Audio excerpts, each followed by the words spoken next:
Welcome to Guide Guru. We hope this video helps. You start by confirming your laptop supports widgets and installing any pending system updates. This prevents compatibility issues.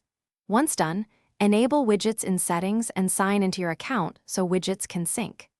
Next, open the widgets panel from the taskbar or use the keyboard shortcut to bring it up instantly. You're now positioned to add content.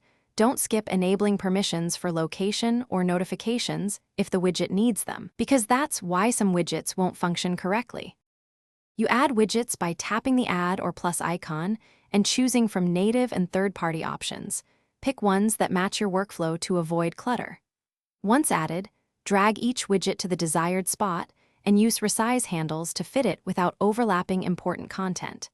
Then open the widget settings to set permissions and refresh intervals so data stays current without draining battery. Make sure you group similar widgets logically. This speeds glanceable access and reduces screen noise for fast. You finish by arranging widgets for balance and locking or saving the layout so accidental moves don't disrupt your setup. Once arranged, configure keyboard shortcuts or gestures for quick access and test interactions to confirm responsiveness. If a widget freezes or shows stale data, reset or remove and reinstall it, then verify permissions and network access. That usually resolves most issues. Finally, keep a minimal set to reduce CPU and battery load, and make incremental changes rather than redesign.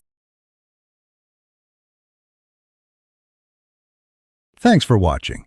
Consider subscribing if we helped you today.